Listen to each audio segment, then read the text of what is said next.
ಇನ್ನು ಇದೇ ಸುದ್ದಿಗೋಷ್ಠಿಯಲ್ಲಿ ಮಾತುಕತೆಯನ್ನು ಮುಂದುವರಿಸಿದಂತಹ ಪರಮೇಶ್ವರ್ 5 ವರ್ಷಗಳ ಕಾಲ ಕುಮಾರಸ್ವಾಮಿ ಮುಖ್ಯಮಂತ್ರಿಯಾಗಿ ಇರಬೇಕೋ ಬೇಡವೋ ಅಂತಕ್ಕಂಥ ಪ್ರಶ್ನೆಯನ್ನು ಮಾಡಿದ್ದಾರೆ. ಅಧಿಕಾರ ಹಂಚಿಕೆಯ ಬಗ್ಗೆ ಇನ್ನೂ ಕೂಡ ಚರ್ಚೆ ಆಗಿಲ್ಲ, ಆ ಬಗ್ಗೆ ಇನ್ಮೇಲಷ್ಟೇ ಚರ್ಚೆ ಮಾಡಬೇಕು ಅಂತಕ್ಕಂಥದ್ರ ಬಗ್ಗೆ. ಜೊತೆಗೆ 5 ವರ್ಷ ನಾನು ಮತ್ತು ಕುಮಾರಸ್ವಾಮಿ ಅದ್ಭುತವಾಗಿ ಸರ್ಕಾರವನ್ನು ನಡೆಸಿಕೊಂಡು ಹೋಗ್ತೀವಿ ಅಂತಕ್ಕಂಥ ಹೇಳಿಕೆಯನ್ನು ಕೂಡ ಪರಮೇಶ್ವರ್ ನೀಡಿದ್ದಾರೆ.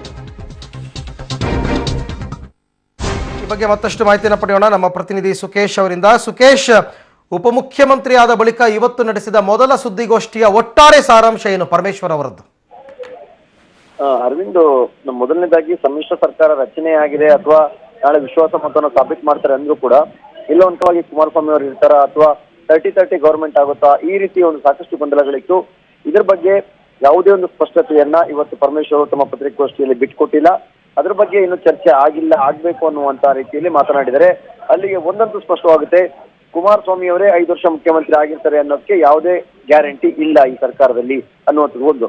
ಇನ್ನು ಅವರಿಗೆ ಉಪಮುಖ್ಯಮಂತ್ರಿಯಾಗಿ ಆಯ್ಕೆ ಅಂತ ವಿಚಾರಕ್ಕೆ ಸಂಬಂಧಪಟ್ಟ ಹಾಗೆ ದಲಿತರು ಅನ್ನೋ ಕಾರಣಕ್ಕೆ ಮಾಡಿಲ್ಲ ಅಥವಾ ನನ್ನ ಸಾಮರ್ಥ್ಯ ಅಥವಾ 8 ವರ್ಷ ನನ್ನ ಪಕ್ಷವನ್ನು ಮುನ್ನಡೆಸಿದಂತ ಅಧ್ಯಕ್ಷನಾಗಿದ್ದಂತ ಒಂದು ಸಾಮರ್ಥ್ಯ ಅರ್ಹತೆ ಆಧಾರದ ಮೇಲೆ ಆಗಿದ್ದೇನೆ ಹೊರತು ದಲಿತರ ಕೋಟಾ ಅಲ್ಲ, ಉಪಮುಖ್ಯಮಂತ್ರಿ ಆಗಿರುವಂತದ್ದು ಕೋಟಾ ದಲಿತರ ಕೋಟಾ ಅಲ್ಲ ಅನ್ನುವಂಥದ್ದು ಅವರ ಹೇಳಿಕೆಯಿಂದ ಸ್ಪಷ್ಟವಾಗ್ತಿರುವಂತದ್ದು.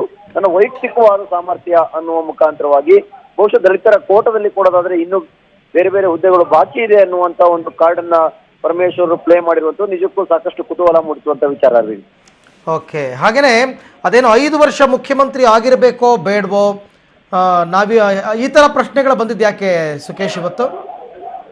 ಅಲ್ಲ, ಅಂದ್ರೆ ನಾವು ಕೇಳಿದಂತ ಪ್ರಶ್ನೆಗಳ ಪ್ರತಿಕ್ರಿಯೆ ಕೊಟ್ಟಿರುವಂತದ್ದು 5 ವರ್ಷ ಸಂಪೂರ್ಣವಾಗಿ ಅವರೇ ಸಿಎಂ ಆಗಿರ್ತಾರೆ, ಏನು ನಿಮ್ಮ ಅಧಿಕಾರ ಸೂತ್ರ ಅನ್ನುವಂಥದ್ದು. ಅದಕ್ಕೆ ಅದ್ರ ವಿಚಾರವಾಗಿ ಚರ್ಚೆ ಆಗ್ಬೇಕು ಅಥವಾ ಸಮನ್ವಯ ಸಮಿತಿ ರಚನೆ ಮಾಡಬೇಕು ಅನ್ನುವಂತ ವಿಚಾರ ಕೂಡ ಇನ್ನೂ ಚರ್ಚೆಯಲ್ಲಿ ಇದೆ ಅನ್ನುವಂಥದ್ದು ಅವ್ರು ಹೇಳಿರುವಂಥದ್ದು. ಅಲ್ಲಿ ಒಂದು ಸ್ಪಷ್ಟವಾಗುತ್ತೆ, ಸಂಪೂರ್ಣವಾಗಿ ಅಧಿಕಾರದ ಅಂದ್ರೆ 5 ವರ್ಷ ಅಥವಾ ಸಂಪೂರ್ಣ ಇದನ್ನು ಪೂರೈಸುವ ವಿಚಾರಕ್ಕೆ ಸಂಬಂಧಪಟ್ಟ ಹಾಗೆ ಯಾವುದೇ ರೂಪರೇಷೆ ಏನು ನಿರ್ಧಾರ ಆಗಿಲ್ಲ ಅನ್ನುವಂಥದ್ದು ಪರಮೇಶ್ವರ ಮಾತನ್ನು ಕೇಳಿ ಬರ್ತಾ ಇರುವಂತದ್ದು. ಹಾಗಾಗಿ ಮುಂದಿನ ಒಂದು ರೂಪರೇಷೆ ಅಥವಾ ಅಧಿಕಾರ ಸೂತ್ರ ಏನಿರುತ್ತೆ, ಹಂಚಿಕೆ ಸೂತ್ರ ಹೇಗಿರುತ್ತೆ ಅನ್ನುವಂಥದ್ದು ಕೂಡ ನಿರ್ಧಾರ ಆಗ್ಬೇಕಾಗಿದೆ. Okay Sukesh, thank you. ತಮ್ಮೆಲ್ಲ ಮಾಹಿತಿಗಾಗಿ ಧನ್ಯವಾದ.